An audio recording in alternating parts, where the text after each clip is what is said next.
Fala, gurizada! Beleza?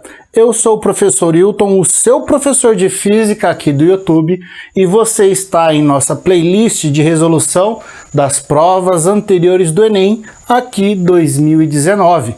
Bem, se você não conhece meu trabalho, entre no canal, dê uma assistida que eu sei que você vai gostar e irá te ajudar a passar nos vestibulares.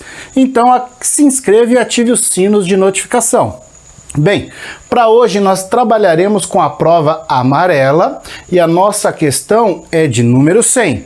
Fique atento aí na leitura e acompanhe comigo. Dois amigos se encontram em um posto de gasolina para calibrar os pneus de suas bicicletas. Uma das bicicletas é de corrida, bicicleta A, e a outra é de passeio, bicicleta B. Os pneus de ambas as bicicletas têm as mesmas características, exceto que a largura dos pneus de A é menor que a largura dos pneus de B.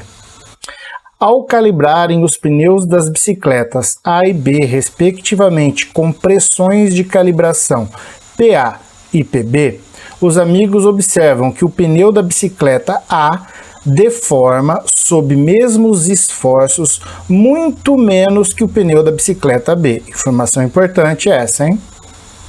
Pode-se considerar que as massas de ar comprimido no pneu da bicicleta A, MA, e no pneu da bicicleta B, MB, são diretamente proporcionais aos seus volumes.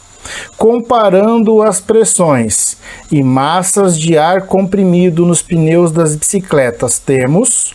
Bem, vamos para o quadro para resolver. Seguinte, gurizada, a nossa questão aqui então traz para nós dois tipos de pneus, um de corrida e um de passeio, e ele afirma que tem as mesmas características. De primeiro momento, a gente tem que pensar o seguinte, que esses pneus então eles apresentariam o mesmo diâmetro. Isso considerando, né, toda a parte da roda, da borracha do pneu e tudo mais. Fala que a única diferença que eles apresentam seria uma largura. Deixa eu chamar esse de Lzinho e esse de Lzão. Aí eu tentei representar aqui para vocês a bicicleta sendo vista de frente, tá? Mas a ideia geral é isso aqui, ó. Pneus de mesmo tamanho, já que ele afirma que são as mesmas características, mas de larguras diferentes. Ele diz que a corrida é um pneu A e o passeio é um pneu B. Aí ele afirma para nós algo muito importante, de que a massa que nós vamos ter é diretamente proporcional ao volume. Isso já faz você praticamente acertar a questão, tá? Por mais que a gente tem que forçar uma interpretação. Já eu menciono isso. Bem, o que a gente vai entender com isso aqui então? Que aquele que tiver um maior volume apresenta uma maior massa. Um menor volume, uma menor massa. Tá compreendido isso? Bem, como que calcularíamos o volume aqui do pneu?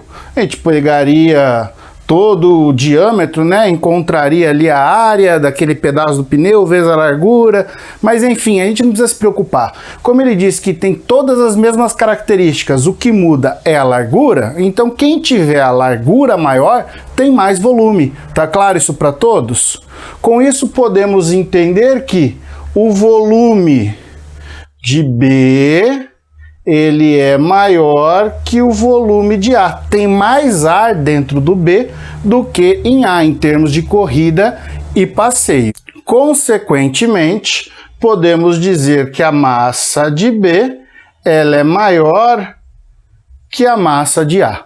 Ficou claro? Bem, o exercício, de maneira geral, né, nas alternativas, ele traz aqui invertido. Então, vamos trocar aqui só para manter o padrão da resposta. Então, massa de A menor que a massa de B. Essa seria aqui uma resposta para nós.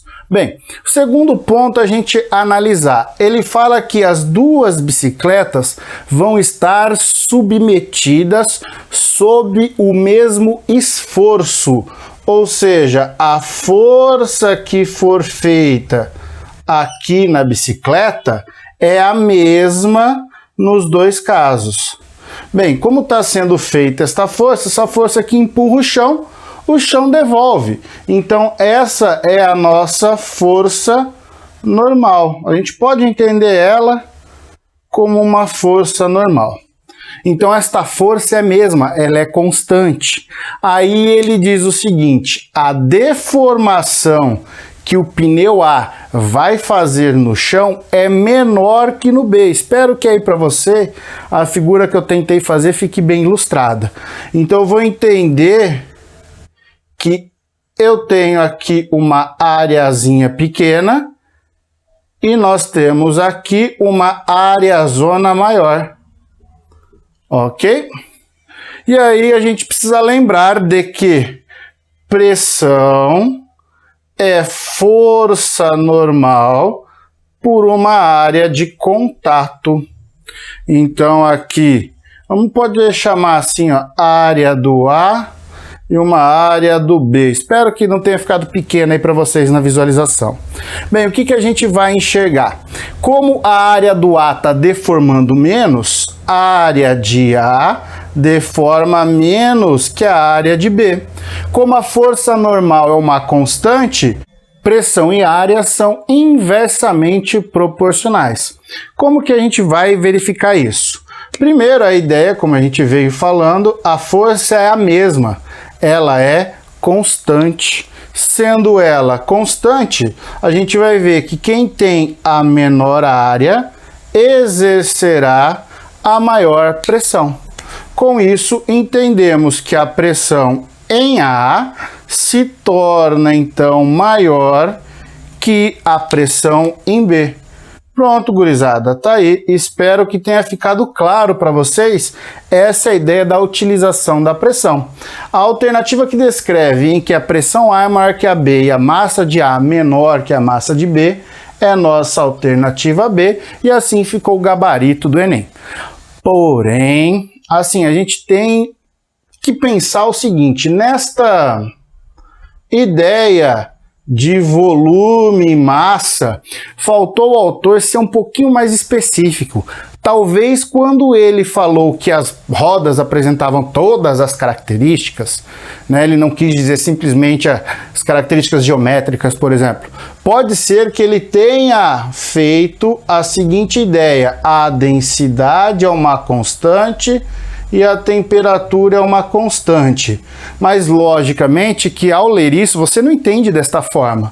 Mas, de certo, consideraram isso, porque isso aqui interfere um pouco no problema.